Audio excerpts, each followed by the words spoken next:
안녕하세요. 디스멘털입니다. 전세계 145개국 재래식 군사력 평가에서 5위, 핵무기 없이 이 자리에 오른 나라는 한국이 유일합니다.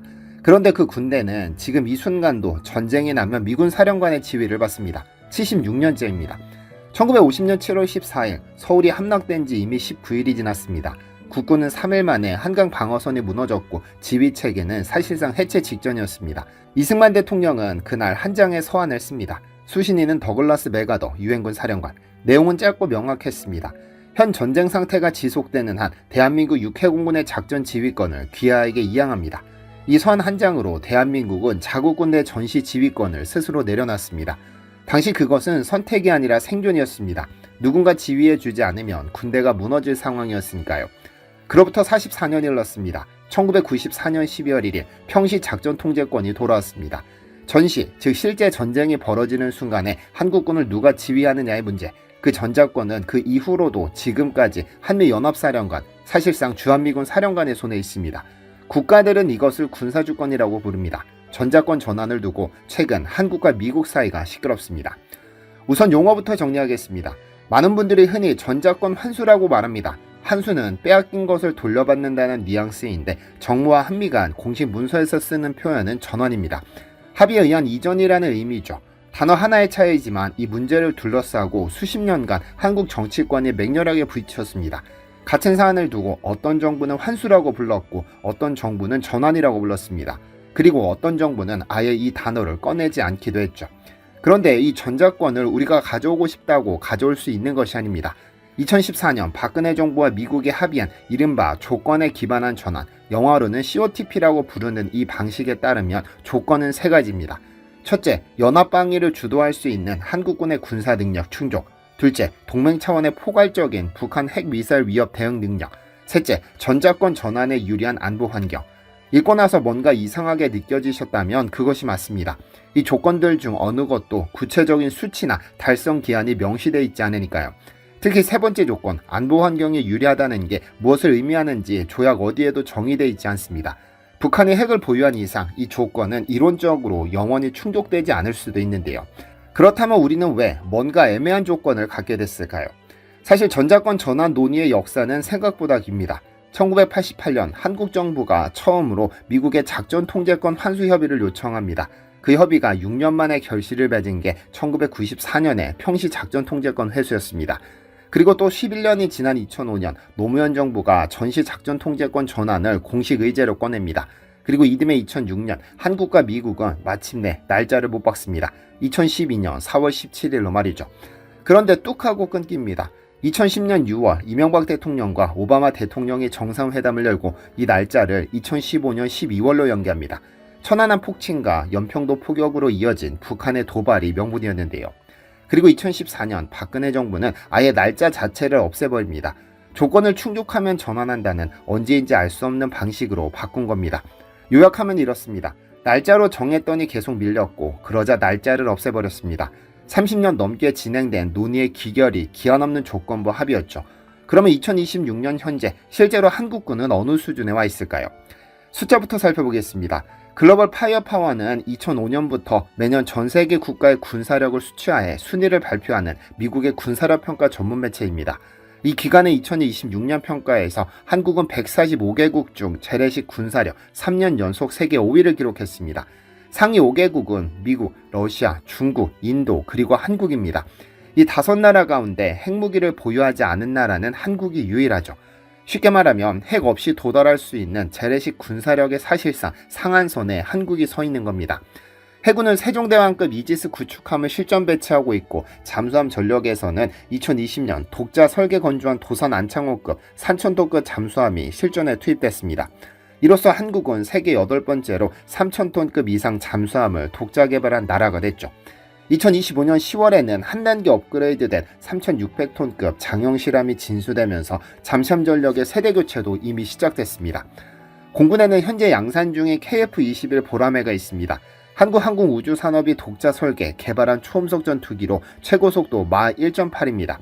2024년 양산 계약이 완료됐고 2026년 말 양산 1호기가 공군에 인도될 예정입니다. 2028년까지 총 40대를 전력화하는 계획도 2025년 6월 잔여계약 체결로 확정됐습니다. 지상 전력 쪽에서는 현무5가 있습니다. 탄두 중량 8,000kg, 군 당국은 지하 100m 깊이의 벙커를 파괴할 수 있는 위력이라고 공식 확인했으며 2025년 말부터 실전 배치가 시작됐습니다. 탄두 중량을 줄이면 사거리가 수천 킬로미터까지 확장되는 구조로 최대 탄두를 장착했을 때 사거리 약 300km에 이르죠. 마지막 정보 자산입니다.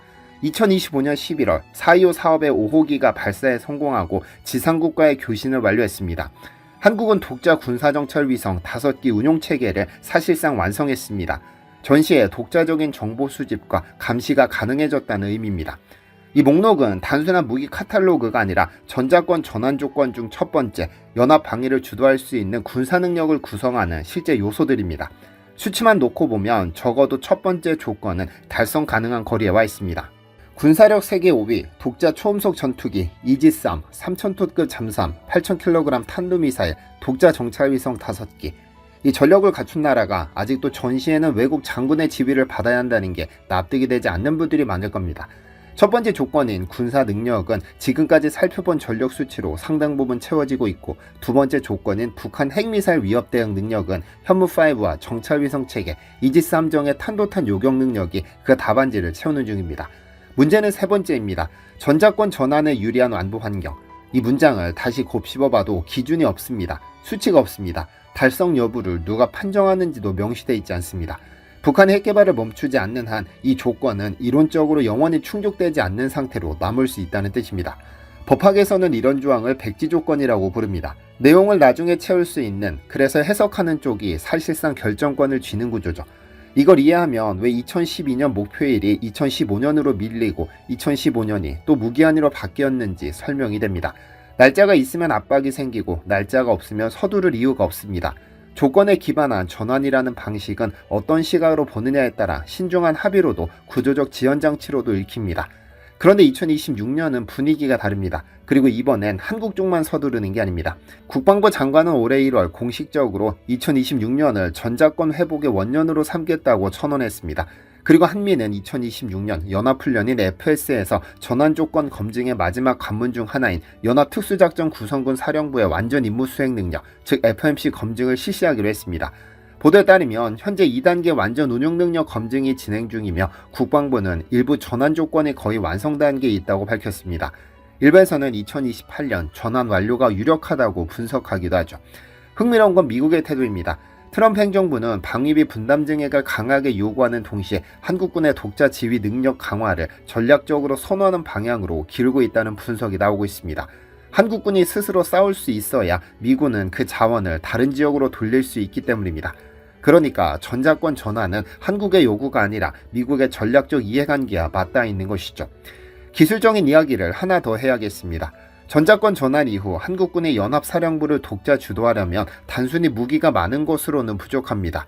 전장을 읽고 판단하고 지시를 내리고 그 결과를 실시간으로 확인하는 지휘 통제체계, 이른바 시브와의 능력이 갖춰져야 합니다. 비유하자면 이렇습니다. 무기는 손과 발입니다. 시브와이는 뇌이자 신경계입니다. 아무리 강한 근육을 가져도 신경이 제대로 연결되어 있지 않으면 몸이 뜻대로 움직이지 않습니다. 독자 정찰위성은 그 신경계의 눈을 완성한 것입니다. 4.25 사업 5호기가 2025년 11월 지상국과 교신에 성공한 순간은 그래서 단순한 우주개발 이벤트가 아닙니다. 전장의 눈이 처음으로 완전히 한국 손으로 넘어온 순간이죠. 정찰위성으로 찾아내고 현무5로 파괴하는 조합, 이것이 전자권 전환 조건 두 번째, 북한 핵미사일 위협 대응 능력의 핵심 축입니다. 한국의 전자권을 가져올 수 있느냐는 질문에 대해 팩트만으로 답하자면 이미 그 방향으로 가고 있습니다. 조건 충족의 속도는 빨라졌고 한미 양쪽 모두 2028년이라는 시나리오를 공개적으로 언급하고 있습니다. 76년 역사에서 이 문제가 이토록 구체적인 일정에 근접한 건 처음이죠. 전자권은 단순한 버튼이 아닙니다. 그건 전쟁의 가장 무거운 순간을 스스로 감당하겠다는 약속입니다. 그리고 그 약속을 예전보다 훨씬 진지하게 검토받는 나라가 한국이 되었습니다. 이상 팩트로 안보를 읽는 DC멘터리였습니다. 잠시 안내 말씀드립니다. 지난 토요일부터 가정의 달 특가 행사로 진행 중에 광동 혈행 디펜스 제품이 빠르게 소진되고 있습니다. 그런데 혈행 관리의 중요성을 잘 모르시는 분들이 계시는 것 같아 조금 더 설명을 드립니다.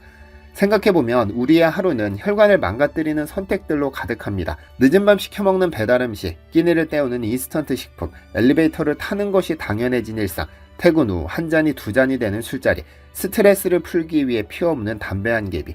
어느 하나도 당장 몸에 이상을 일으키지 않기에 대수롭지 않게 넘기지만 이 습관들이 쌓이는 동안 혈관 속에서는 콜레스테롤이 차곡차곡 쌓이고 혈액은 점점 끈적해집니다. 피떡, 즉 혈전이 자라기에 이보다 더 좋은 환경은 없습니다.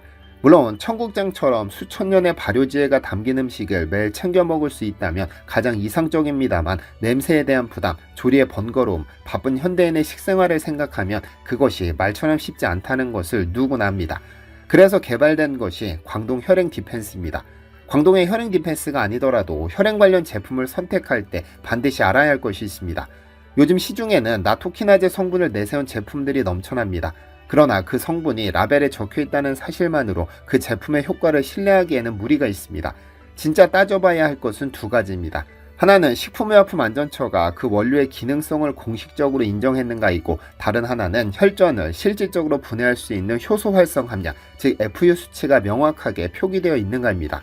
같은 나노키나제라는 이름을 달고 있어도 식약처 개별 인정형 원료와 그렇지 않은 원료 사이에는 넘을 수 없는 공신력의 차이가 존재하죠. 광동 혈행 디펜스의 핵심 원료 HK 나토 배양물은 바로 이 두 가지 기준을 모두 통과한 성분입니다. 나토균과 아가리쿠스 버섯균 배양물을 결합한 독자적인 혈전용의 조성물로 특허를 취득했으며 국내 나토 배양물 가운데 최초로 식약처 개별 인정형 원료로서 혈행 개선 기능성을 공식 인정받았습니다. 여기에 1일 섭취량당 피브린 용해 효소 활성 2394FU라는 수치가 명확하게 제시되어 있어 실제로 혈전을 구성하는 피브린 단백질을 분해하는 효소 활성의 수준을 눈으로 확인할 수 있습니다. 성분명만 크게 써놓고 정작 함량 기준은 흐릿하게 처리한 제품들과는 존재부터 다른 것이죠. 건강기능식품은 의약품이 아니며 체감 효과는 개인의 건강 상태와 생활 습관에 따라 달라질 수 있기는 하지만 실제로 제품을 꾸준히 복용한 사용자들 사이에서는 손발 저림이 줄었다는 바는, 오래된 붓기가 빠지는 느낌을 받았다는 바는, 혈압 수치 관리에 변화가 생겼다는 반응이 이어지고 있습니다.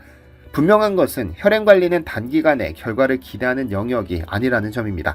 혈전이 수년에 걸쳐 소리 없이 쌓이듯 건강한 혈관도 매일의 작은 습관에 차곡차곡 쌓여야 지켜집니다. 구매 링크는 아래 고정 댓글을 통해 확인하실 수 있습니다. 시청해주셔서 감사합니다. 디시멘터리에서는 여러분의 제보를 기다립니다. 제 채널에서 다뤘으면 하는 뉴스 또는 널리 알려졌으면 하는 영상은 디시멘터리 네이버.com으로 제보해주시면 소중히 제작하겠습니다.